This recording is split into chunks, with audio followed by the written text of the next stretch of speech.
স্বাগত খেলা যোগে আপনাদের সাথে আছি আমি ফাইম রহমান। দুই ট্রফি নিয়ে বরিশাল যাচ্ছে তামিম ইকবালরা। চার্টার ফ্লাইটে দুপুরে রওনা করবে ফরচুন বরিশাল। চ্যাম্পিয়ন দলের প্রত্যেক সদস্যকে তামিমের উদ্যোগে আকর্ষণীয় পুরস্কার দেওয়া হয়েছে, সঙ্গে বোনাস তো আছেই। ফরচুন বরিশালের কর্ণধার মিজানুর রহমান বলছেন, বিপিএল ঠিক পথে চললে পিএসএল কে টেক্কা দিতে পারবে। নাইয়ান বিন জসিমের রিপোর্ট।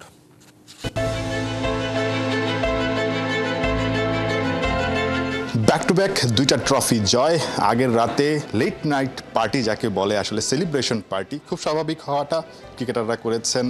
যিনি কিনা আসলে ওনার আছেন মিজানুর রহমান, তিনিও ছিলেন সেখানে। দুপুর নাগাদ অনেক ক্রিকেটার আসলে হোটেল ছেড়েছেন।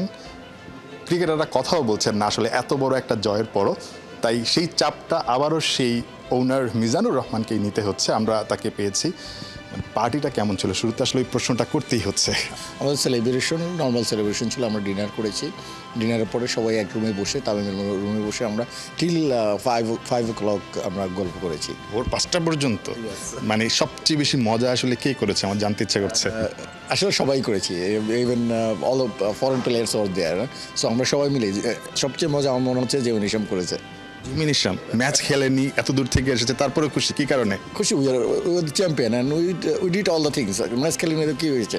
একটা কমন প্রশ্ন সবাই করে, বোনাস কি পুরস্কার দেওয়া হলো? খুব স্বাভাবিক। মানে কি কি কি পেলো আসলে গতকাল? আমি যতটুকু জানি একটা ভালো পুরস্কার পেয়েছে এবং একটা আইফোন পেয়েছে সবাই একটা একটা করে। দেন ভাই, আপনারা সব কিছু লিক করে দেন। হ্যাঁ, আইফোন পেয়েছে তামিম ভাই, কীভাবে অ্যারেঞ্জ করেছে। ইনশাল্লাহ আইফোন দিচ্ছে, বাট বোনাসের কথাটা জিজ্ঞেস করেন না। এটা we want to keep silent রাখতে চাইলেও আসলে এই বিষয়গুলো সাইলেন্ট রাখা যাচ্ছে না, কারণ দিন শেষে talk of the town Fortune Barishal. আসলে আজকের দিনটা অন্তত বরিশালের মানুষ আবার অপেক্ষায় আছে। যেটা একটা দুঃসংবাদ গতকাল আমাকে আপনি দিয়েছেন যে আসলে লঞ্চে যাওয়া হচ্ছে না। দুঃসংবাদ এই কারণে, অনেকে স্বপ্ন দেখছিল, বাট যাচ্ছেন কিভাবে? আবার বরিশালে আসলে কি ধরনের প্ল্যানিং? মানে আমরা একটা বালাজি বিমানে একটা চার্টার বিমান ভাড়া করে যাব, দুপুরে যাব, লাঞ্চ করব, এরপরে বেলস পার্কে একটা অনুষ্ঠান হবে, হয়তো বা ব্যান্ড সঙ্গীত হতে পারে, এবং প্লেয়াররা কিছু তামিম ভাই এবং সিনিয়র প্লেয়াররা শান্ত সবাই মিলে একটা ছোটো একটা photo session as well as কিছু বক্তব্য থাকতে পারে তাদের বরিশালের বাসীকে উদ্দেশ্য করে। Then will be back in Dhaka 2টো থেকে 5টা। 2টোর আগে আমরা ওখানে পৌঁছে যাবো ইনশাল্লাহ। অ্যাজ এ চ্যাম্পিয়ন তো এখন সামনে আরও মানে আপনার একটা আরেকটা স্টেপ এগিয়ে গেলেন, কারণ জিএসএল এ বোধহয় খুব সম্ভবত খেলার একটা সম্ভাবনা আছে। মানে এই বিষয়গুলো আসলে কিভাবে প্ল্যান করবেন? জিএসএল নিয়ে আমাদের কথা হয়েছে। গতকালকে আমি মহার্সের সাথে কথা বলেছি, বাংলাদেশের সাথে কথা বলেছি, দেন জিমির সাথে কথা বলেছি। সবাই দেয়ার এগ্রি টু প্লে দেয়ার।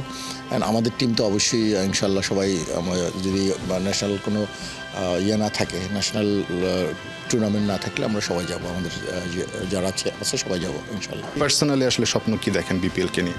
আমি অনেক বড় স্বপ্ন দেখি। আইপিএল তো আর দেখতে পারবো না, অ্যাটলিস্ট পিএসএল এর কাছাকাছি যেন যেতে পারি আমরা। দিস ইজ দ্য আওয়ার সম্ভব, অবশ্যই সম্ভব। ইনফ্রাস্ট্রাকচার থাকলে অবশ্যই সম্ভব। হ্যাট্রিক শিরোপা জয়ের জন্য অগ্রিম শুভকামনা থাকলো। আবার দল নিয়ে বরিশালে যাচ্ছেন, সেজন্য শুভকামনা থাকলো। নিশ্চয়ই সেই পার্টিটা অনেক বেশি জমবে। ফরচুন বরিশালের ওনার মিজানুর রহমানের সঙ্গে কথা হচ্ছিল। তিনিও আসলে যারা বরিশালবাসী আছেন তাদের জন্য কিছুটা দুঃখিত, কারণ যে স্বপ্নটা তারা দেখেছিল যে লঞ্চে করে ট্রফিটা যাবে বরিশালে, সেটা শেষমেশ সম্ভব হচ্ছে না। খুব স্বাভাবিক, মানে যুক্তিসঙ্গত। সো ফ্লাইটে করেই ট্রফি নিয়ে, দুইটা ট্রফি, তাই তুমি? দুইটা ট্রফি যাচ্ছে বরিশালে, এবং বরিশালবাসী প্রস্তুত থাকেন। 2টা থেকে 5টা আগামীকাল ভরপুর পার্টি হবে, সবাইকে দেখতে পাবেন। নিশ্চয়ই সেখানে উদযাপনটা, এই চ্যাম্পিয়ন হওয়ার তৃপ্তিটা আরও বাড়িয়ে দিবে ফরচুন বরিশালকে। নাহিয়ান বিন জসিম, 71, ঢাকা। পর্দা নামলো বিপিএল এর 11তম আসরের। এবারের টুর্নামেন্টে চমক দেখিয়েছে দেশি ক্রিকেটাররা। ব্যাটে বলে রাজ করেছে লোকাল হিরোরা। সবচেয়ে বেশি রান, উইকেট, টপ 10-এ নেই বিদেশি ক্রিকেটারদের দাপট। কারা হলো এবারের বিপিএল এর সবার সেরা, জানাচ্ছেন কোহিনুর কণা। গায়ে আরও একবার রানার্স আপের ট্যাগ লাগিয়ে চোখের জলে শেষ হলো চিটাগং কিংসের প্রত্যাবর্তনের বিপিএলটা। আর ওদের কাঁদিয়ে ঢাকা কুমিল্লার পর তৃতীয় দল হিসেবে চ্যাম্পিয়নশিপের লেগেছে ঝান্ডা হাতে বরিশাল তুলে নিল টানা দ্বিতীয় শিরোপা। বিপিএলের 11তম এডিশনে রাজ করেছে দেশি ক্রিকেটাররা। সবচেয়ে বেশি রান, সবচেয়ে বেশি উইকেট, সবকিছুতে লোকাল হিরোদেরই জয় জয়কার। এক নজরে দেখে নেওয়া যাক বিপিএলে কারা হলেন সবার সেরা। ব্যাট বল ফিল্ডিং সাথে দারুণ ক্যাপ্টেন্সিতে সবার উপরে মেহেদী হাসান মিরাজ। ব্যাট হাতে 355 রান, সাথে নিয়েছেন 13 উইকেট। মিরাজ জিতে নিয়েছেন প্লেয়ার অব দ্য টুর্নামেন্টের অ্যাওয়ার্ড। ব্যাট হাতে কামব্যাকের নতুন গল্প লিখেছেন খুলনা টাইগার্সের নাইম শেখ। জাতীয় দলের ওপেনিং পজিশন থেকে ছিটকে পড়া এই ব্যাটার এবারের আসরে 350 আর 1 সেঞ্চুরিতে করেছেন 511 রান, হয়েছেন টুর্নামেন্টের সবচেয়ে বেশি রান গেটার ব্যাটার। এক ম্যাচে 7 উইকেট নেয়ার দিনই তাসকিন বুঝিয়ে দিয়েছিলেন এবারে আর কেউ ছুঁতে পারবে না এই স্পিড স্টারকে। বহুল আলোচিত রাজশাহী দলটার মান বাঁচানোর লড়াইয়ে হয়েছেন হাইয়েস্ট উইকেট টেকার। তার ঝুলিতে উইকেট সংখ্যা 25টা। উইকেটের পেছনে থাকা মুশফিকুর রহিম এখনও প্রতিনিয়ত তাক লাগিয়ে দিচ্ছেন সবাইকে। এবারের আসরে 14টা ডিসমিসাল করে হয়ে গেছেন best fielder of the tournament. Dhaka ক্যাপিটালসের হয়ে দুর্দান্ত পারফর্ম করেছেন তানজিদ তামিম। 12 ইনিংসে 1 সেঞ্চুরির সাথে 450 রান করেছেন 485। জিতে নিয়েছেন বিপিএল এর প্রথম emerging player of the tournament award. Last but not the least, দলকে টানা ফাইনালে তুলে শিরোপা জিতিয়ে man of the final Tamim Iqbal. Final ম্যাচে 50 সহ 14 ইনিংসে 413 রান করেছেন মিস্টার খান। দেশিদের দুর্দান্ত পারফরমেন্স আর তামিম ইকবালের শ্রেষ্ঠত্ব, এভাবেই হলো বিপিএল এর মধুর সমাপয়েত। কোহিনুর কণা, 71। We are proud partner of defending champion Fortune Borishal. Legends, local heroes, foreign stars, all are glittering, powering a connected Bangladesh. BPL এর ব্যাক টু ব্যাক শিরোপা জিতলেন, কিন্তু সেই সাথে তামিম ইকবাল বহু গুণে বাড়িয়ে দিলেন আফসোস। এমন একজন ব্যাটার যে কিনা নেতৃত্ব গুণেও বলিয়ান, তার সার্ভিস আর কখনো পাবে না বাংলাদেশ ন্যাশনাল টিম। অথচ 34 বছর বয়সে আন্তর্জাতিক ক্রিকেটকে বিদায় জানানো তামিমের মানের একজন ব্যাটারের দেখা মিলছে না দৃষ্টিসীমায়। খালিদ জামিলের রিপোর্টে বিস্তারিত। যখন আমি ক্রিকেট খেলা শুরু করলাম, ইন্টারন্যাশনাল ক্রিকেট খেলতাম, আমি সবসময় আল্লাহর কাছে একটা জিনিস দোয়া করতাম, যে আল্লাহ, আমি এমন সময় ক্রিকেটটা ছাড়ি যেখানে মানুষ আমাকে এসে বলতে হবে যে তুই আর 1 বছর খেলতে পারতি, আরও 1.5 বছর খেলতে পারতি। বয়স মাত্র 36, ঠিক যাবার বেলা বলা যায় না। ফরচুন বরিশাল টিমমেট মাহমুদুল্লাহ রিয়াদ আর মুশফিকুর রহিমই তো তামিম ইকবালের চেয়ে বয়সের হিসেবে আছেন এগিয়ে। তারাও এখনও সব ফরম্যাটে অবসরের পথে হাঁটেননি, অথচ খান সাহেব সরে দাঁড়ালেন, অকপটে বলে দিলেন যাবার সময় হলো, তাও বিদায়। 22 গজে তারার হাট বসে, কোনোটা খসে পড়ে অল্পতেই, কোনোটা আবার টিকে যায় যুগের পর যুগ। কিন্তু টাইগার ক্রিকেটে তামিম ইকবাল এমন এক তারা, কেবল দেশসেরা ওপেনার তকমা দিয়েই যাকে মেপে ফেলা যায় না। বিপিএল এর ব্যাক টু ব্যাক শিরোপা জিতে বরিশালের ক্যাপ্টেন তামিম সেটা প্রমাণ করলেন আরও একবার। I must also say about the owner একটা খুব ভালো গুণ হলো উনি ক্রিকেট নিয়ে আমার সাথে কোনো ধরনের কোনো কথাই বলেন না। কে খেলবে, হি ডিজার্ভস টু নো কে খেলবে, কে আসতেছে না। He has no interest in this. He has given me all the responsibility to do whatever I want. দলের শুরু থেকে শেষ কোচ মিজানুর রহমান বাবুলের সাথেই সব পরিকল্পনা সাজান, মাঠে সেটার এক্সিকিউশন করেন পাকা ম্যাথমেটিশিয়ানের মতো। Batting order shuffling, bowling change, fielding placement থেকে মাঠের বাইরের ডিলিংস, সবখানে তামিম এক আর অনন্য, প্রমাণ করেছেন নিজেকে। দলের সাফল্যই শেষ কথা বটে, কিন্তু সবাইকে ঠিকই আগলে রেখেছেন আপন অভিভাবকের মতো। নাজমুল হোসেন শান্তর কথাই ধরুন, ব্যাটে রান নেই, কোনোভাবেই দলের জন্য রাখতে পারছিলেন না অবদান। যখন থেকে শান্তকে সাইড বেঞ্চে দেখা গেল, পানির মতো পরিষ্কার ছিল অফ ফর্মের কারণেই ড্রপ করা হয়েছে। তবে তামিম জানালেন ও সব কিছুই না, শান্ত সাইড বেঞ্চে স্রেফ টিম কম্বিনেশনের কারণে। ফিটনেস কিংবা ইনজুরি কনসার্ন সবকিছুই পোড়ায় খান সাহেবকে, কিন্তু ওসবকে সঙ্গী করেই দিব্যি খেলে চলেছেন, জিতে চলেছেন ট্রফির পর ট্রফি। নতুন বলে বিগ ম্যাচে তুফান গতিতে রান তুলছেন, লেগ থেকে অফসাইড সারা মাঠে ছন্দময় ড্রাইভ করেছেন।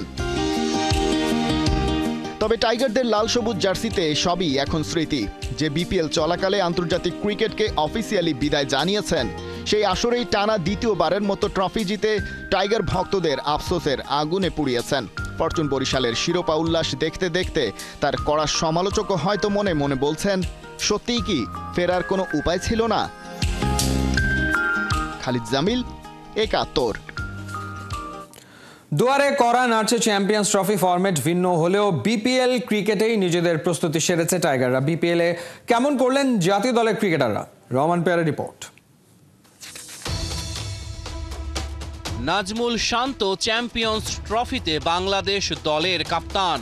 বিপিএলে তার ব্যাটে ছিল না রান, ফরচুন বরিশালের একাদশেও জায়গা হারান। 5 ম্যাচে মোট 47 বল খেলেছেন শান্ত, 119 স্ট্রাইক রেটে 56 রান তার সংগ্রহ। দুই ওপেনার তানজিদ তামিম আর পারভেজ হোসেন ইমন তৈরি করেছেন আশার জায়গা। বিপিএলে ব্যাটসম্যান তামিম দ্বিতীয় সেরা, 12 ম্যাচে 141 স্ট্রাইক রেটে অ্যাকাউন্টে মোট 485 রান, একটা সেঞ্চুরি আর 4টা হাফ সেঞ্চুরি হাঁকান। 13 ম্যাচে পারভেজ ইমন করেছেন মোট 338 রান। চোট থেকে ফিরে মাত্র 4টাই ম্যাচ খেলেছেন সৌম্য সরকার, 74 রানের একটা বিধ্বংসী ইনিংস রয়েছে তার। তাওহিদ হৃদয় সেরা 10 ব্যাটারের লিস্টে জায়গা পাননি। 14 ম্যাচে 312 রান সংগ্রহ করেছেন তিনি। 12 ম্যাচে 241 রান করেছেন জাকের আলী। মুশফিকুর রহিম বিপিএলে একটাও 50 হাঁকাতে পারেননি। 9 ইনিংসে 184 রান করেছেন তিনি। মেহেদী হাসান মিরাজ, মাহমুদুল্লাহ রিয়াদ আর রিশাদ হোসেনকে নিয়েই বাড়ছে প্রত্যাশা। ব্যাট হাতে 355 রান আর বল হাতে 13 উইকেট নিয়ে বিপিএল এর সেরা খেলোয়াড়ের পুরস্কার জিতেছেন মিরাজ। 8 ইনিংসে 143 স্ট্রাইক রেটে 206 রান করেছেন রিয়াদ। রিশাদ হোসেন হতে পারেন বাংলাদেশ দলের গেম চেঞ্জার। বিপিএলে মাত্র 3 ইনিংসে ব্যাট করার সুযোগ পেয়েছেন এই অলরাউন্ডার। 68 রান করলেও 194 স্ট্রাইক রেট তার। বিপিএল এর ফাইনালে রিশাদের 2টা ছক্কাতেই চিটাগং কিংস ছারখার। 12 ম্যাচে 13 উইকেট শিকার করেছেন নাসুম আহমেদ, 7.25 ইকোনমি রেট। এবার পেসারদের দিকে নজর দেয়া যাক। তাসকিন আহমেদ পেয়েছেন ব্যক্তিগত সাফল্যের স্বাদ।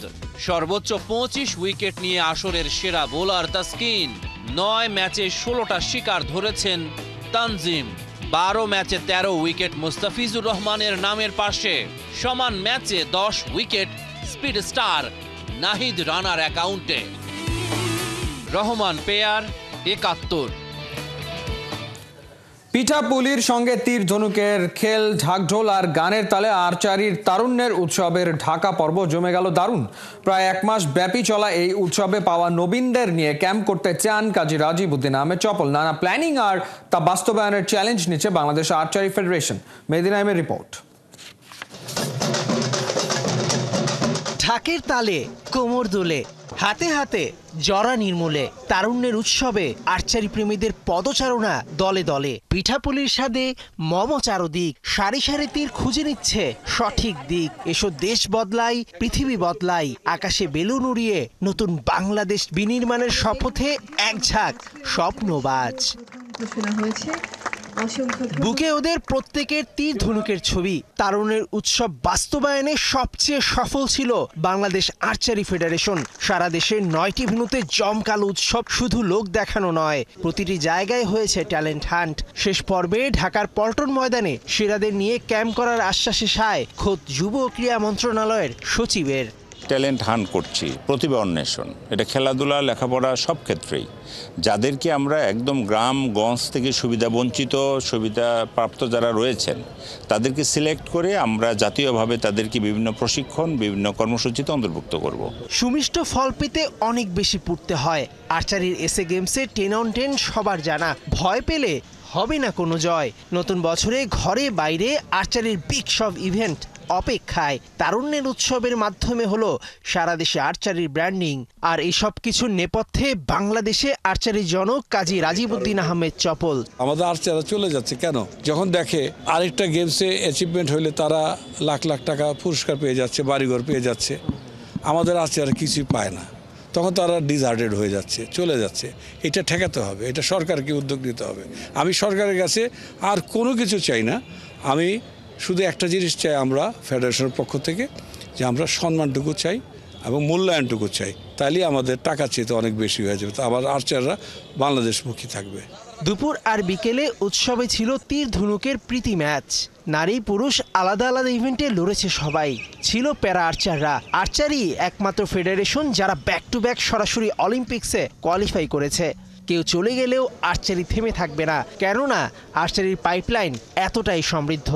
মেয়েরাও এখন অনেক ভালো করতেছে, আর আর্চারিতে তো মনে করেন যে মেয়েদের রেজাল্ট খারাপ না, আল্লাহর রহমতে ভালোই আছে। এখনও আমাদের তৃণমূলে ক্যাম্প চলতেছে, এখান থেকেও মেয়ে উঠতেছে, আবার আমাদের ন্যাশনাল টিমেও এখন অ্যাভেলেবেল মেয়ে আছে। তো আশা করি তো মেয়েদের অবস্থান অনেক ভালো। এখান থেকে ট্রাই করে পরবর্তীতে বিকেএসপিতে যাইতে পারে, এবং পরবর্তীতে বিকেএসপিতে গেলে আপনি জানেন ওখানে সবচেয়ে ভালো সুযোগ সুবিধা পাওয়া যায় এবং ভালো ইনস্ট্রুমেন্ট পাইলে সবাই ভালো করতে পারে, এরকম ভালো কোচের কাছে প্র্যাকটিস করলে। 15 জানুয়ারি নীলফামারী দিয়ে শুরু, 8 ফেব্রুয়ারি ঢাকা দিয়ে শেষ। তীর ধনুকের লড়াই উপভোগ করেছে লাল সবুজের পুরো বাংলাদেশ। মেহেদী নাইম, 71। এই ছিল এই মুহূর্তের খেলাযোগে সরাসরি সংবাদ অনুষ্ঠান দেখতে চোখ রাখুন 71-এর ফেসবুক পেজ এবং সাবস্ক্রাইব করুন 71-এর ইউটিউব চ্যানেলে। 71-এর সাথেই থাকুন।